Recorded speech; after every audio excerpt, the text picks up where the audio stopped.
முக்கிய செய்தியாக பார்த்து வருகிறோம். கர்நாடகாவில் முதலமைச்சர் டி.கே. சிவகுமார் தலைமையில் அனைத்து கட்சி கூட்டம் நடைபெறுகிறது.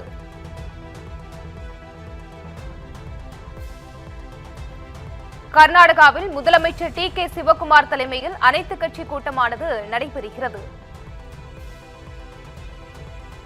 இதுகுறித்த முழு விவரங்களுடன் இணைந்திருக்கிறார் எமது சிறப்பு செய்தியாளர் கிருபா. வணக்கம். கர்நாடகாவில் அனைத்து கட்சி கூட்டம் கூடியிருக்கு. இது குறித்த முழு விவரங்களை பதிவு செய்யுங்க. அவித்ரா வணக்கம். தமிழ்நாடுக்கு 15 நாட்களுக்கு நாள்தோறும் 3500 கன அடி வீதம் தண்ணீர் திறக்க கோரி காவிரி மேலாண்மை ஆணையமானது உத்தரவிட்டிருந்தது. இதற்கு எதிராக கர்நாடக அரசு மேல்முறையீடு செய்ய ஆலோசித்து வருவதாக கூறப்படுகிறது.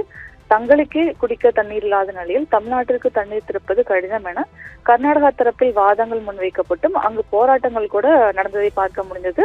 குறிப்பாக தமிழக முதலமைச்சர் விஜய் ஆகஸ்ட் 3ஆம் தேதி பெங்களூரு சென்று காவிரி விவகாரம் குறித்து பேச்சுவார்த்தை நடத்த இருந்தார்.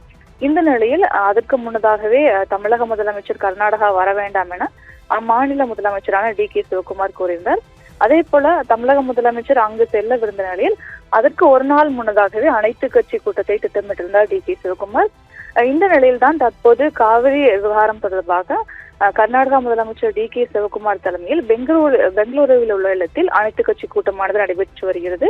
இந்த கூட்டத்தில் காவிரி நீர் மேலாண்மை ஆணையத்தின் உத்தரவுகள் மற்றும் தற்போதைய நீரிருப்பு சூழல் ஆகியவற்றை கருத்தில் கொண்டு மாநிலத்தின் அடுத்த கட்ட நடவடிக்கைகள் குறித்து விவாதிக்க இந்த அவசர கூட்டமானது கூட்டப்பட்டிருப்பதாக தெரிகிறது.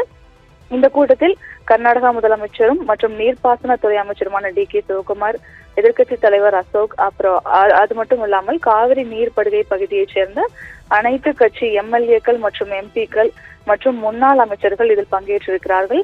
இதில் தமிழ்நாட்டுக்கு காவிரி நீர் திறந்து விடுவது மற்றும் மேகதாது அணை கட்டுவது தொடர்பான மாநில அரசின் நிலைப்பாட்டை இறுதி செய்வது தொடர்பாக இந்த கூட்டத்தில் ஆலோசிக்கப்படும் என கூறப்படுகிறது.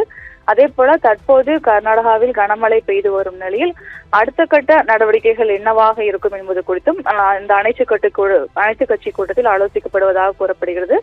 முன்னதாக இந்த அனைத்து கட்சி கூட்டத்திற்கு முன்னர் கர்நாடகா பாஜக தலைவர் தமிழக முதலமைச்சருக்கு கடிதம் எழுதியிருந்தார்.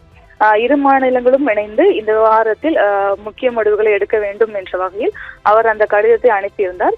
இந்த நிலையில் தற்போது கர்நாடகா முதலமைச்சர் டி.கே. சிவகுமார் தலைமையில் இந்த அனைத்து கட்சி கூட்டம் நடைபெற்று வருவது முக்கியத்துவம் வாய்ந்த ஒன்றாக பார்க்கப்படுகிறது. பவித்ரா, விவரங்களுக்கு நன்றி கிருபா.